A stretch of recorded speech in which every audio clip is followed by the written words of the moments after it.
Goeiemôre geliefdes. Dit is heerlik om vanoggend saam met julle elkeen hier te wees in die teenwoordigheid van die Here waar ons saam as gelowiges by mekaar kan wees, gelei en geleer kan word deur die Gees. Geliefdes, kom ons bid saam. O Here, u trou is groot en nabyheid is verseker. Here, u sien elkeen van ons, u weet wat se taal ons hart praat en u hoor dit, u verstaan dit. Of dit Afrikaans of Engels of Latyn is, u weet wat ons sê. Of dit nou krom is en of dit poëties is, u hoor wat ons dink. En u is lief vir ons elkeen. U weet wat in ons binneste aangaan en daarom kan ons net vir u vra om te kyk en te help om vir ons om te ondersoek wat in ons aangaan en of ons op die regte pad is en of ons laat lei deur die Gees of deur die wêreld. Of ons onsself laat lei deur u woord of deur ons kultuur. Of ons laat lei deur u stem in woord, in musiek, in die natuur of laat ons lei deur ons eie tekortkominge en vrese. Here, ons praat so baie en ons sê so maklik, maar praat met ons wil u hoor.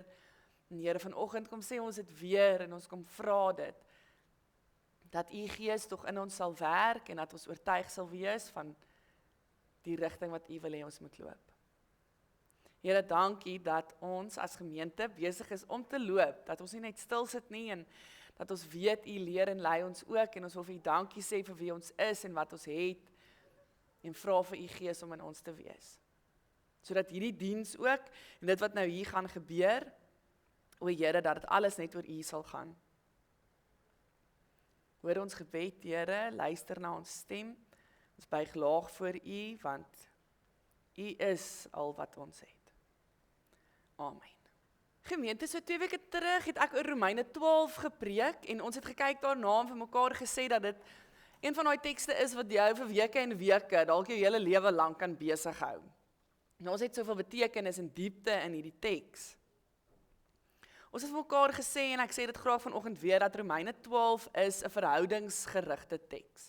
Dit gaan oor die kernverhoudings, hoe dit geraak word en hoe dit bepaal word. Daai verhouding met God, jou verhouding met die waardes van hierdie wêreld, met jouself, met ander gelowiges, nie gelowiges nie. Die teks gaan oor verhoudings. Binne toe en buitentoe. Hierdie teks is so genade gerig. Dit gaan oor hoe ons as gelowiges deur genade en nie deur ons eie dade gered is nie. Hoe ons eie doen en late, maar tweede kom, maar dit wat Jesus kom doen, het eerste staan. En ons het vir mekaar gesê, hierdie teks is geloofsgerig. Dit wil geestelike groei in ons lewe bewerkstellig. Wanneer ons op die Here vertrou, nie noodwendig op ons eie insigte nie. Ons het vir mekaar gesê, hierdie teks is baie, super, prakties.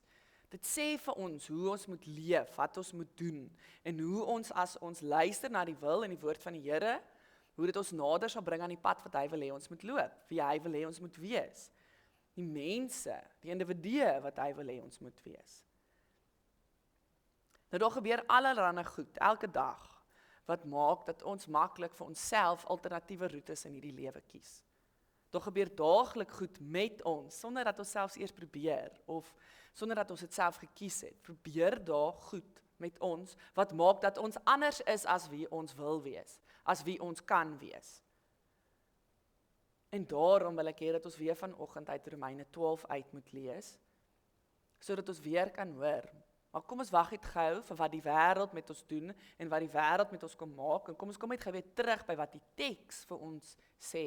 Ek sê weer, ons sê so maklik vir mekaar, ek wil die Here hoor, ek wil weet wat die Here van my vra, hoe? Die beste manier is om die woord te lees. Romeine 12. En nou doen ek 'n beroep op julle broers en susters op grond van die groot ontferming van God. Gee julleself aan God as lewende en heilige offers wat vir hom aanneemlik is. Dit is die wesenlike van die godsdiens wat julle moet beoefen. Julle moenie aan hierdie sondige wêreld gelyk word nie, maar laat God julle verander deur julle denke te vernuwe. Dan sal julle ook kan onderskei wat die wil van God is, wat vir hom goed en aanneemlik en volmaak is. In die tyd waar ons nou leef vandag, met 'n wêreld met soveel diversiteit en verskeidenheid, verstom ek my baie keer, wanneer ek na ander mense luister, as ons met mekaar gesels, hoe baie van ons op een of ander vlak, op een of ander manier, al is ons hoe verskillend, al klink ons hartse taal, hoe verskillend, ons onsself tog met ander mense vergelyk. Ons kyk na ander mense se lewens, hulle keuses, hulle vriende, hulle leefstyl, hoe ons verskillend is van mekaar, en ons wil tog op een of ander vlak, hoe baie keer, op 'n verskeidenheid van vlakke, op een of ander manier, besig wees om onsself te vergelyk met ander. Is jou lewe dalk 'n bietjie beter as myne, bietjie makliker, jou lewe lyk 'n bietjie gelukkiger, bietjie meer voorspoed, van ver af loer ons na mekaar en ons vergelyk. Om jouself met ander te vergelyk, bly wel nie altyd by vergelyk nie. Ons gaan verder en sê, ek wil ook soos jy dink. Ek wil dieselfde as jy lyk. Ek wil dieselfde verdien. Ek wil dieselfde tipe vakansies hê. Ek wil dieselfde tipe verhouding hê. Ons sê dit baie keer vir mekaar. Ek weet nie eers altyd hoekom nie, hoe ons dit eers reg kry nie, maar op een of ander manier vergelyk ons onsself so baie en so maklik met mekaar, maar dit eindig nie by vergelyk nie. Dit eindig by konformeer. Daar is net iets in ons wat soms hierdie behoefte het om te konformeer, om ander mense se gebruikies en maniere op te tel en te probeer deel maak van ons ritmes, ons gebruike, ons maniere. En so word om te konformeer soms ons eie tuisdorp. Ons kom nie altyd eers dit agter nie. Ons kom eers agter hoe vinnig ons dit doen nie. Maar daar's 'n hele sielkunde aan die geneigtheid van mense om te wil en te konformeer. Ons hoef nie eers ver in die geskiedenis te gaan rondkrap nie, maar ons sien dit. Dit kom al jare. In 1962 doen die Gestalt skoolier Solomon Asch navorsing oor mense se geneigtheid om te konformeer, en hy doen hierdie een baie spesifieke eksperiment om te kyk of mense konformeer. En dit het mense baie bewus gemaak van hierdie ding wat in ons leef. En dit was baie populêr, so populêr dat Candid Camera op 'n stadium hierdie video gemaak het en dit het wêreldbekend geword. Mense konformeer. Dit is so deel van ons. Dalk nie op dieselfde manier en dieselfde intensiteit as hierdie vrou nie, maar ons doen dit vandag nog. Wat hierdie verskynsel nie makliker maak nie, is dat ons wel in 'n tyd leef, waar ons so maklik kan sien wat ander mense dink en doen. Ons het die wêreld se inligting tot ons beskikking. Nee? Ons kan so maklik in ander mense se lewens gaan ingrawe en gaan kyk wie is hulle en wat doen hulle en hoe leef hulle. In hierdie digitale era kan ons presies dit doen wat hierdie prentjie voorstel. Ons kan meer van ander mense weet as wat hulle ooit dink, as wat ons ooit sou kon dink. Ons stel onsself baie bloot, ons maak onsself oop. Ons gee baie meer van onsself as wat ons dalk sou dink. En dit maak dat ander so maklik met ons kan vergelyk. Dat ons onsself so maklik met ander kan vergelyk. En dat ons dan op die ou ende konformeer. Ek hoor jou stem, jou woorde, jou idees, en ek is aanvanklik besig om te vergelyk, en voor ek myself kan kry, konformeer ek. Ons doen dit ook in geloof. Daar's baie mense wat baie maklik kommunikeer en praat en sê oor dit wat hulle glo en wat hulle dink, en ons vergelyk so maklik ons verhouding met God met hulle sin. Daar's oral artikels en Facebook posts en boeke en programme op TV, op die radio van mense wat hulle verhouding met God deel, en is wonderlik, en ek het al hieroor gepreek ook, hoe ons ander mense se insigte kan vat en daaruit kan leer en hoe goed dit is. Maar so baie keer kyk ons na ander mense, ook hulle geloof met die Here, en op 'n verskeidenheid van maniere vergelyk ons onsself. Ons word gekonfronteer met hulle verhouding, en dan kan ons maklik dink, maar jy sukkel glad nie, hoekom sukkel ek so baie? Maar jy maak geloof verskriklik ingewikkeld, nee, ek wil niks te doen hê met moeilike vrae nie. Ons kyk na ander mense en ons sien, maar jy groei die hele tyd so mooi, en ek sukkel so verskriklik. Maak my so moedeloos. Ons kan so maklik jaloers word amper op ander mense se verhoudings. sinies raak as gevolg van ander mense se verhoudings met die Here. Ons raak te krities. Ons raak so gewoon daaraan om onsself te vergelyk met dit wat mense dink en doen rondom ons. Want ons meet onsself so maklik aan ander mense en dan wil ons konformeer en ons wil dieselfde wees as anders. Dit terwyl ons 'n Here dien wat met elkeen van ons 'n baie persoonlike, baie spesiale, maar baie unieke en eie soortige verhouding wil hê. Wanneer dit by geloof kom, loop elkeen van ons eie paadjie. Ons elkeen is op reis met God. En die Here weet waarin ons op pad is, hy ken dit, hy verstaan dit, hy is totaal en al bewus daarvan. Ons elkeen het 'n verhouding met God, anders as enigiemand anders 'n verhouding met hom. In 'n sekere sin kan ons sê, God praat met ons elkeen ons eie taal. Ons weet hy hoor 'n verskeidenheid van tale, ons weet hy hoor elkeen se eie hart, net soos wat dit is, en daarom hoef dit soos niemand anders sin te wees nie. Hierdie gedeelte in Romeine gee amper vir ons 'n waarskuwing teen die gevaarlike speletjie om jouself met ander te vergelyk. Mense word aangemoedig, selfs uitgedaag, om nie net te kyk waarheen swem die stroom nie, en dan saam te swem nie. Mense word aangeraai om nie na die leiding wat die wêreld gee en sy maniere te gaan soek nie, om nie deur die wêreld in 'n sekere vorm gedruk te word nie. Ons kan nie toelaat dat die wêreld ons vervorm.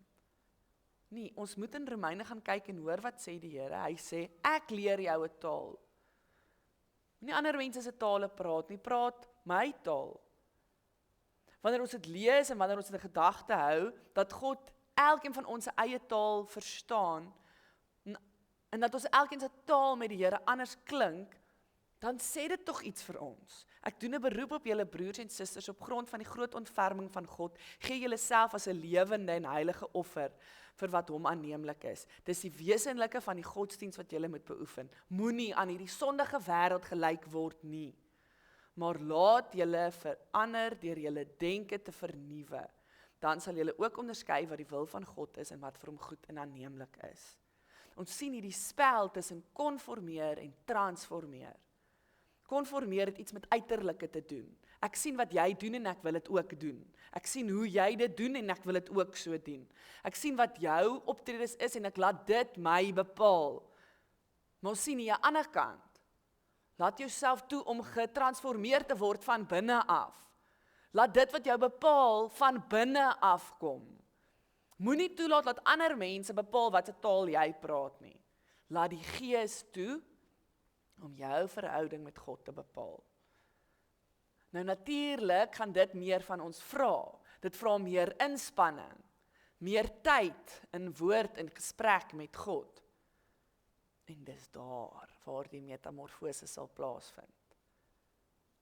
Dit beteken nie weer eens dat ons nie by ander mense kan leer nie. Dit beteken dit glad nie. Ander mense kan ons natuurlik inspireer en motiveer. Hulle moet ons net nie bepaal nie. Die innerlike moet ons bepaal, nie die uiterlike nie. Die innerlike krag, geloof en vrede, in tye van nood, in tye van onsekerheid, in tye van vrees, dit is wat ons moet bepaal, nie uiterlike storms nie. Wat sê ek, geliefdes? In tye van vrees en woede en hartseer en pyn, in tye van rou, is dit so maklik om toe te laat dat dit wat buite ons gebeur, ons bepaal. Maar ons krag en ons leiding en ons insig, dit wat ons optredes bepaal, moet van binne afkom. Dit wat hier binne aangaan, dit wat die Gees hier in ons harte kom doen. In tye van konflik, dan is dit mos nou maklik om te sê, maar jy praat so lelik met my, so ek gaan ook lelik praat. Jy maak my kwaad, so ek gaan ook skree.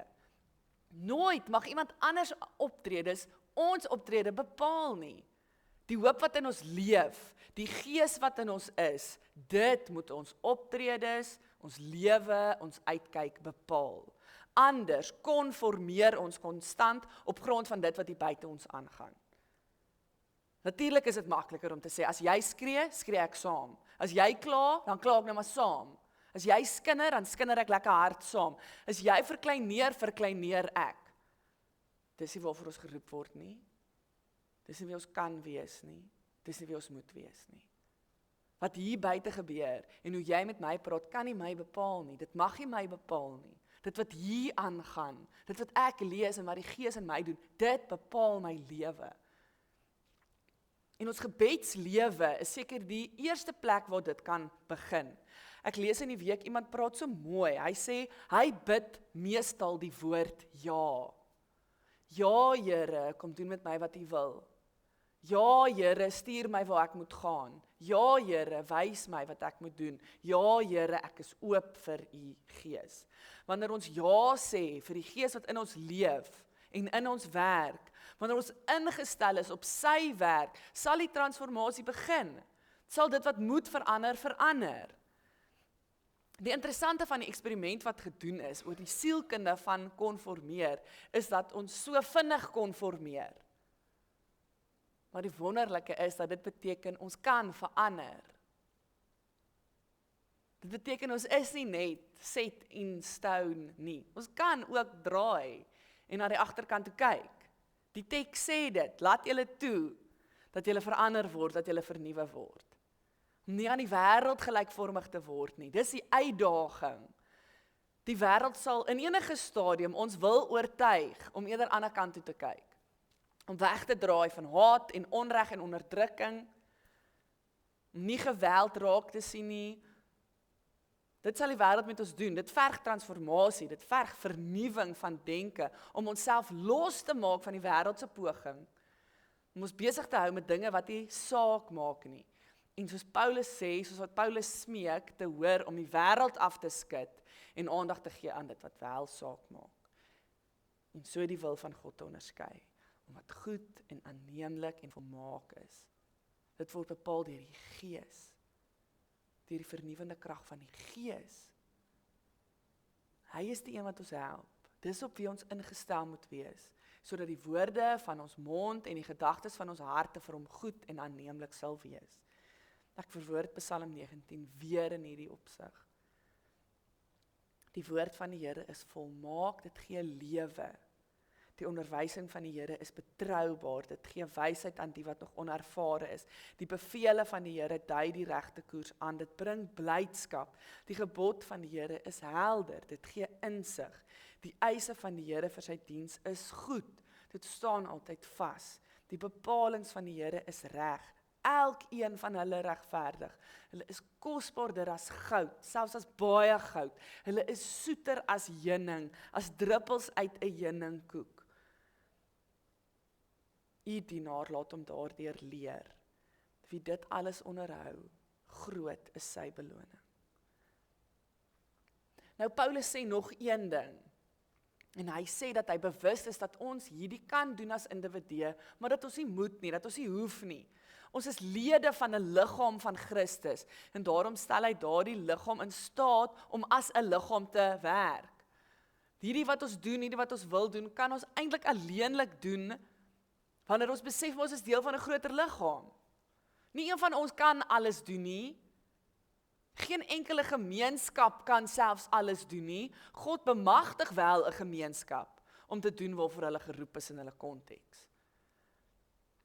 En daarom maak dit sin, dit maak saak, dit help as ons 'n gemeente, die kerk, nie net sien as 'n selfstandige naamwoord nie, as 'n werkwoord.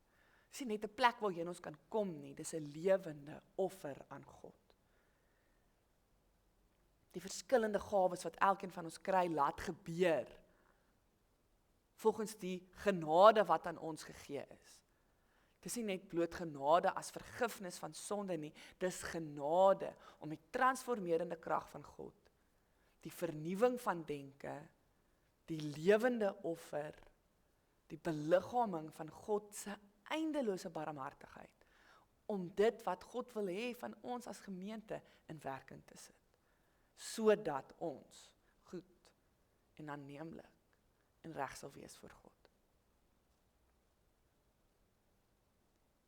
Geliefdes, my gebed saam met elkeen van julle is dat ons in hierdie week intens bewus sal wees van die feit dat die wêreld ons nie hoef te bepaal nie. Dat ons omstandighede ons nie hoef te bepaal nie. Natuurlik raak dit ons aan en natuurlik skud dit ons wêreld so baie keer. Maar wie ons is en wie ons word, moet, kan, gaan uit die woord uitkom, uit die Gees uitkom, sodat ons kan wees wat goed en aanneemlik is. Mag ons as gemeenskap mekaar ondersteun en vashou, sodat ons gawes kan gebruik, om deur die genade van die Here te wees wie hy ons geroep het om te wees. Maar ook mekaar so ondersteun, en lief hê, en vashou, en omarm. Amen. Ek gaan 'n paar oomblikke van stilte gee, en dan bid ek vir ons saam.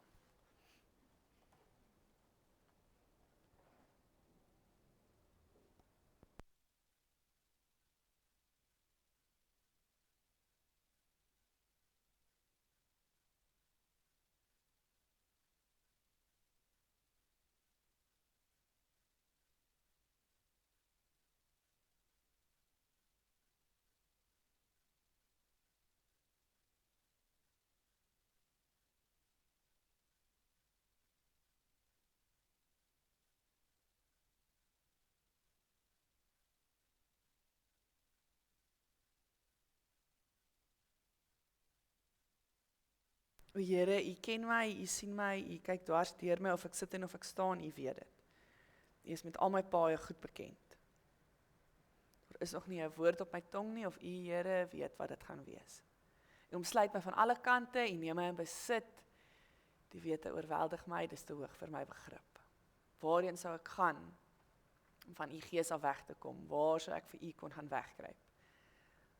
Staan ek in die ooste of gaan woon ek in die verre weste, daar lê U hand my.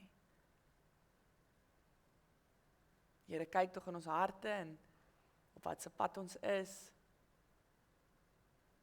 En help ons om die regte pad te loop. Mag ons paaie bepaal word deur U Gees.